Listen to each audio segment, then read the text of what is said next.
श्री राम की महानता। ये कहानी त्रेता युग की है। किसी कारणवश अयोध्या के राजा दशरथ को अपने सबसे बड़े पुत्र राम को 14 वर्ष के वनवास पर भेजना पड़ा। राम, मैं तुम्हें 14 वर्ष के वनवास पर भेजता हूं। जैसी आपकी आज्ञा पिताजी, मैं शीघ्र ही वनवास के लिए चला जाऊंगा। लेकिन उनकी पत्नी सीता उनके बगैर अकेली नहीं रह सकती थी, इसलिए उन्होंने राजा दशरथ से कहा, पिताजी, जब मेरे पति ही नहीं होंगे तो मैं इस महल में रहकर क्या करूंगी? कृपया मुझे भी इनके साथ वनवास जाने की अनुमति दीजिए। और फिर लक्ष्मण ने भी कहा, पिताजी, मुझे भी भैया राम के साथ जाने की अनुमति दीजिए, क्योंकि राम के बिना लक्ष्मण कुछ भी नहीं है। सीता और लक्ष्मण की विनती सुनकर राजा दशरथ ने कहा, समय मुझे तो मेरे राम से दूर कर रहा है, किंतु मैं तुम्हें तुम्हारे प्रिय राम से दूर नहीं कर सकूंगा।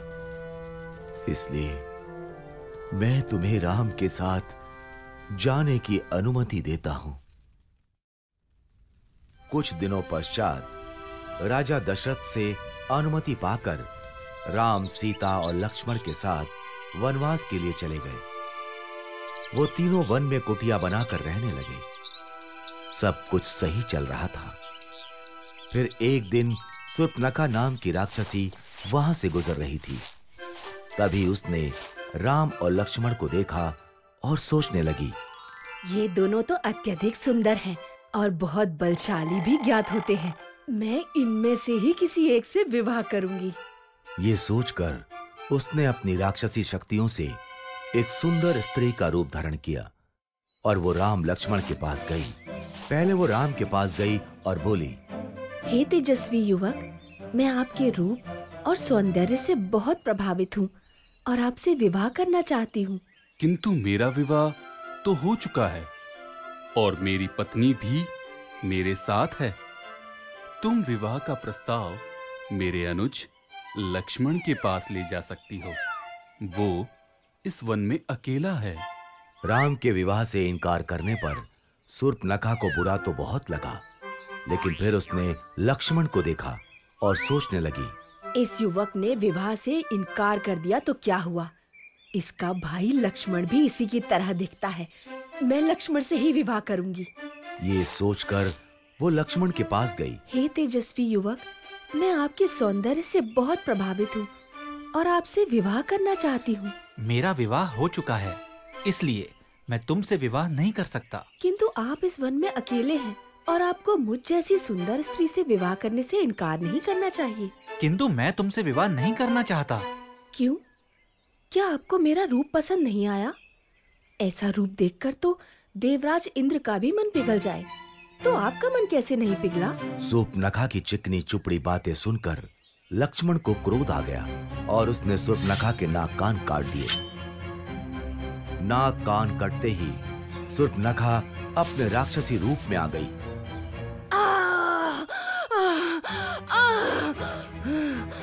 राम लक्ष्मण ने उसका ये राक्षसी रूप देखा तो वो हैरान रह गए। भैया, ये तो एक राक्षसी है। मैं अभी इसका वध कर देता हूँ। नहीं लक्ष्मण, इसे जाने दो। शूर्पणखा रोती हुई वहां से चली गई और सीधे अपने भाई लंका के राजा रावण के पास पहुंची। उस समय रावण अपने मंत्री गण के साथ राज दरबार में बैठा था। भैया रावण, भैया रावण, देखिए आपकी बहन शूर्पणखा के साथ क्या हुआ। शूर्पणखा, तुम्हारा यह हाल किसने किया? तुम मुझे उसका नाम बताओ, मैं अभी उसका वध कर देता हूँ। भैया, वन में दो भाई राम और लक्ष्मण रहते हैं। उन्हीं में से एक ने मेरे कान और नाक काटे हैं। तुम यहीं रुको, मैं अभी उसका सिर धड़ से अलग करके लाता हूँ। नहीं भैया, उन्होंने एक स्त्री का अपमान किया है, इसीलिए इसका प्रतिशोध भी आपको ऐसे ही लेना होगा। क्या मतलब? मतलब ये कि उन दोनों भाइयों के साथ एक अत्यंत सुंदर स्त्री भी है। आप उसका हरण कर लीजिए। सीता का हरण होने से राम वैसे ही मर जाएगा। रावण ने शूर्पणखा की बात मान ली। वो एक मायावी राक्षस मारीच के पास गया और बोला, मारीच, मुझे तुम्हारी आवश्यकता है। आज्ञा कीजिए लंकेश। मैं राम की पत्नी सीता का हरण करना चाहता हूँ। इसमें मुझे तुम्हारी सहायता चाहिए। किंतु मैंने सुना है राम बहुत वीर है। अगर उन्हें ज्ञात हुआ कि मैंने उनकी पत्नी को हरने में आपकी सहायता की है तो वो मेरा वध कर देंगे। और अगर तुमने मेरी सहायता करने से मना किया तो मैं अभी यहीं तुम्हारा वध कर दूंगा। मारीच समझ गया कि उसके पास अब कोई मार्ग शेष नहीं बचा है और उसे रावण की सहायता करनी ही पड़ेगी। वो दोनों वन पहुंचे। वहां रावण की तरकीब के अनुसार मारीच ने एक सोने के हिरण का रूप बनाया और वो राम की कुटिया के आसपास टहलने लगा। जल्द ही सीता की नजर उस पर पड़ी। स्वामी, मुझे वो सोने का हिरण चाहिए। ठीक है, मैं अभी उसे तुम्हारे लिए लेकर आता हूँ। ये कहकर राम अपने धनुष बाण के साथ उस हिरण की तरफ चल दिए। भागते भागते बहुत देर हो गई, लेकिन वो हिरण राम के हाथ नहीं आ रहा था। आखिरकार राम ने धनुष पर बाण चढ़ाया और हिरण की तरफ छोड़ दिया। बाण हिरण को जा लगा। बाण लगते ही मारीच अपने असली रूप में आ गया और आवाज बदलकर राम की आवाज में कराहता हुआ चीखने लगा, सीते, लक्ष्मण! लक्ष्मण, लगता है तुम्हारे भैया किसी संकट में हैं। तुम जल्दी जाओ। लक्ष्मण जानते थे कि ये राक्षसों की चाल है, लेकिन वो सीता को मना नहीं कर सकते थे। इसलिए उन्होंने कुटिया के बाहर बाण से लक्ष्मण रेखा बनाई और सीता से बोले, माता जो भी हो, आप इस लक्ष्मण रेखा से बाहर मत आना। और वो आवाज की दिशा की तरफ चल दिए। लक्ष्मण के जाते ही रावण वहां आया और तपस्वी का रूप धारण कर सीता की कुटिया पर पहुंचा।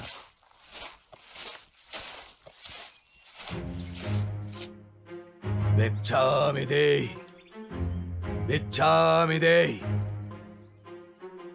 ये लीजिए ऋषिवर, भिक्षा स्वीकार कीजिए। रावण भिक्षा लेने के लिए आगे बढ़ा। तभी उसने लक्ष्मण रेखा को देखा और सीता से कहा, यदि भिक्षा देनी है तो बाहर आओ, नहीं तो ये तपस्वी बिना भिक्षा ग्रहण किए ही तुम्हारे द्वार से लौट जाएगा। सीता किसी तपस्वी को खाली हाथ नहीं जाने दे सकती थी, इसलिए वो लक्ष्मण रेखा से बाहर आईं। उनके ऐसा करते ही रावण ने उन्हें पकड़ लिया और वो अपने असली रूप में आ गया।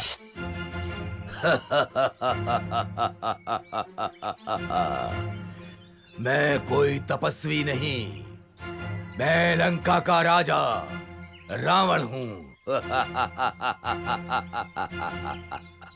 और रावण सीता का हरण कर उन्हें लंका ले गया।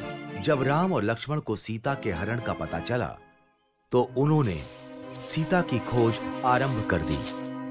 खोज करते करते उनकी मित्रता हनुमान, सुग्रीव, जामवंत और विभीषण जैसे महान और वीर योद्धाओं से हुई। और जब उन्हें यह ज्ञात हुआ कि रावण सीता का हरण कर उन्हें लंका ले गया है, तो उन्होंने वानर सेना के साथ लंका पर चढ़ाई कर दी। पहले राम ने कुंभकर्ण को मारा, फिर लक्ष्मण ने मेघनाद का भी वध कर दिया और अंत में रावण और राम का युद्ध आरंभ हुआ। रावण बहुत मायावी था। वो अपनी मायावी शक्तियों से युद्ध कर रहा था।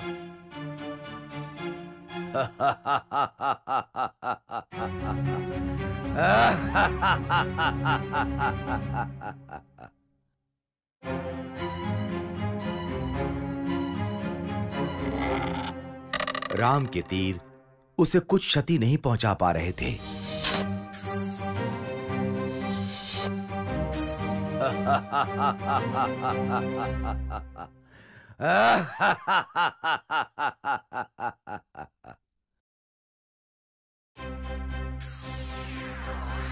यहाँ तक कि राम ने रावण का सिर भी धड़ से अलग कर दिया, किंतु ऐसा करते ही अगले ही क्षण उसका एक नया सिर आ जाता था।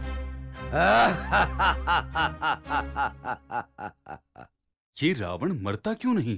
तभी विभीषण वहां आए और उन्होंने राम से कहा, प्रभु, आप रावण की नाभि पर वार कीजिए, तभी रावण का वध होगा।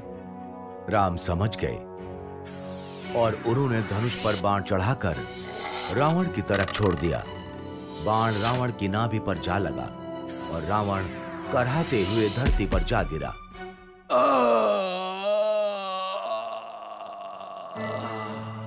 इस तरह राम ने रावण का वध किया और सीता को लंका से छुड़वा लिया। मम्मी बनी माँ दुर्गा।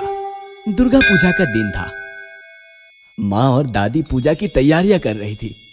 दादी, दुर्गा माता के इतने हाथ कैसे थे? देखिए माँ जी, फिर शुरू हो गए। अब हम पूजा की तैयारी करें कि इनके सवालों का समाधान? बहू, बच्चे हैं, बच्चे काफी जिज्ञासु होते हैं। तुम अपना काम करो, मैं संभालती हूँ इन्हें। माँ पूजा में मग्न हो जाती है। दादी, दुर्गा माता इतने सारे हाथों से क्या करती थी? बहुत कुछ करती थी। एक हाथ से दुष्ट राक्षसों का वध करती थी, एक हाथ से अपने भक्तों को आशीर्वाद देती थी, एक हाथ से खाना पकाती थी, अपने बच्चों को खिलाती थी, उन्हें सुलाती थी और सहलाती थी। कौन है उनके बच्चे? हम सब दुर्गा माँ के ही तो बच्चे हैं। हम अपनी मम्मी के भी तो बच्चे हैं, फिर मम्मी के दो हाथ ही कैसे? हमारी मम्मी दुर्गा माँ की तरह क्यों नहीं है? तुम्हारी मम्मी दुर्गा माँ की तरह नहीं हुई तो क्या हुआ? वो तो दुर्गा माँ का ही रूप है। वो कैसे? तुम्हारी मम्मी तुम्हारी रक्षा करती है, तुम्हें खाना खिलाती है और हमारा होमवर्क भी तो करती है। फिर वो दुर्गा माँ का रूप हुई कि नहीं? हाँ, हमारी मम्मी दुर्गा माँ का रूप ही है। गट्टू, बहुत हुई बातें, अब काम में हाथ बटाओ। जाओ, पूजा के लिए किचन से पानी लेकर आओ। गट्टू भागता हुआ किचन में आता है और नल खुलता है, पर नल से पानी नहीं आता। गट्टू मम्मी के पास आता है। मम्मी, नल से पानी ही नहीं आ रहा। हे भगवान, फिर वही पाइप का प्रॉब्लम। कितनी बार कहा है इनसे प्लम्बर को बुलाइए, पर सुनते कहाँ हैं। अब पूजा कैसे होगी? मुझे ही प्लम्बर को बुलाना होगा। इसके बाद मम्मी प्लम्बर को फोन करती है और कुछ देर बाद प्लम्बर आ जाता है। कहाँ पर प्रॉब्लम है मैम? किचन में। गट्टू, अंकल को किचन दिखाओ। कोई बात नहीं मैम, मैं चला जाऊंगा। ऐसा कहकर प्लम्बर किचन में आता है। प्लम्बर को देखकर मम्मी कुछ सोच में पड़ जाती है। माँ जी, ये प्लम्बर कुछ अजीब नहीं है? गट्टू को किचन में आने से मना कर दिया। जमाना खराब है बहू, किसी का कोई भरोसा नहीं। प्लम्बर थोड़ा अजीब तो मुझे भी लगा। गट्टू, चिंकी, तुम दोनों जाओ और प्लम्बर के पास खड़े रहो, वहाँ से हिलना नहीं। गट्टू और चिंकी किचन में जाकर देखते हैं तो प्लम्बर किचन में नहीं था। तभी गट्टू देखता है कि बेडरूम का दरवाजा खुला हुआ है। लगता है ये कोई चोर है और चोरी करने आया है। चलो बेडरूम में चलकर देखते हैं। गट्टू चिंकी बेडरूम में जाकर देखते हैं तो प्लम्बर अलमारी खोलकर सामान अपनी बैग में भर रहा था। गट्टू जोर से मम्मी को आवाज लगाता है, मम्मी। गट्टू और चिंकी को देखकर प्लम्बर थोड़ा डर जाता है। फिर गट्टू और चिंकी को उठा लेता है।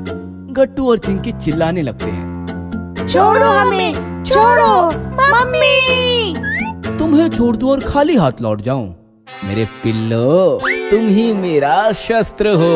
अब देखो मैं सारा घर कैसे लूट लेता हूँ। मम्मी और दादी बेडरूम की तरफ भागते हैं और प्लम्बर को देखकर दंग रह जाते हैं। सारे पैसे, जेवर और जो भी कीमती सामान है सब मेरे हवाले कर दो, नहीं तो तुम्हारे बच्चों की खैर नहीं। छोड़ दे उन्हें, नहीं तो अच्छा नहीं होगा। अरे मैडम, सब अच्छा ही होने वाला है।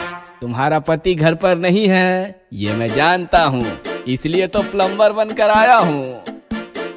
ठीक है, सब बेडरूम में ही हैं, जो चाहे वो ले लो, पर मेरे बच्चों को कुछ ना करना। प्लम्बर चिंकी और गट्टू के समेत बेडरूम का दरवाजा बंद कर लेता है। बहू ये क्या किया? वो मन मर्जी करेगा और हम डर जाएंगे। नहीं माँ जी, चोर की यही कमजोरी है कि वो हमें कमजोर समझता है। हम उसकी इसी कमजोरी का फायदा उठाएंगे। आप पुलिस को फोन करो, मैं उसे रोकती हूँ।